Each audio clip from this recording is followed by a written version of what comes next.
My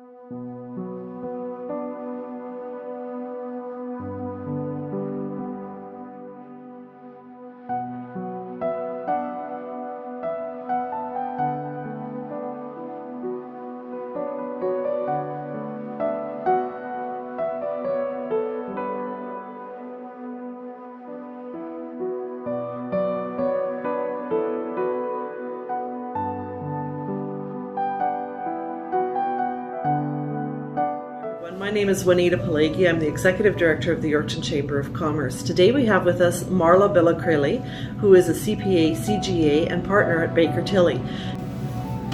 Today we'll talk about the effects of programs on businesses since the inception of COVID with Marla. So welcome, Marla. Hi, and thank you for having me talk to all the chamber members today. Marla, there's been much hype around the government programs meant to assist business, in particular CEBA, the Canadian Emergency Business Account, and the Regional Relief and Recovery Fund. Are these loans or are they grants?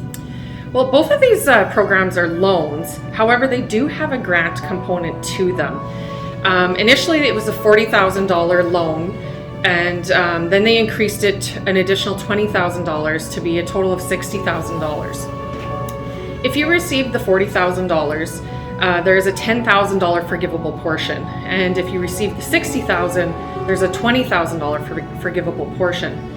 So if you meet the repayment terms and have that forgivable portion, that part is income to you. So that is kind of the grant component of these loans. Okay, so what you're saying is that some of these have to be repaid, and if they're not paid in the full amount, what kinds of interest costs are businesses looking at? So right now, the interest or the loans are interest free until December 31st of 2022.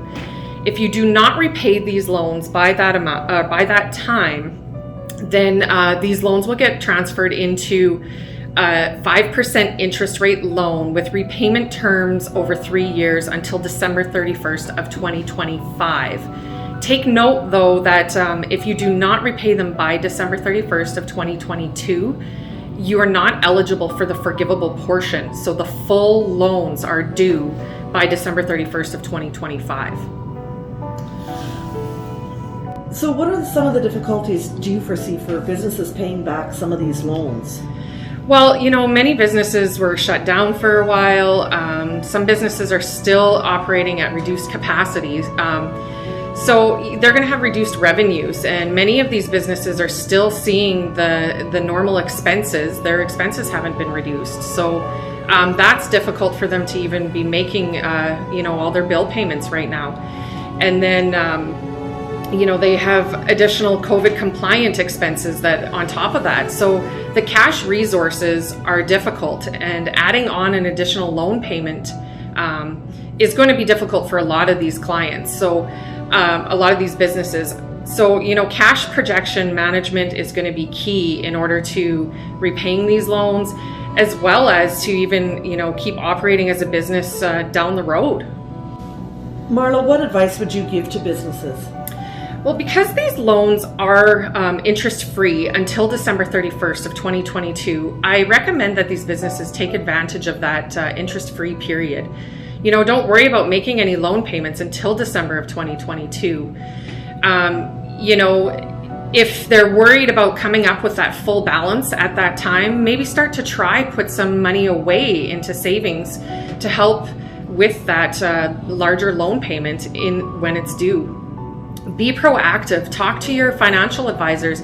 Maybe they have some options for you in addition to these loans that can help you out. And as always, you should be talking to your accountants and all of your professional advisors.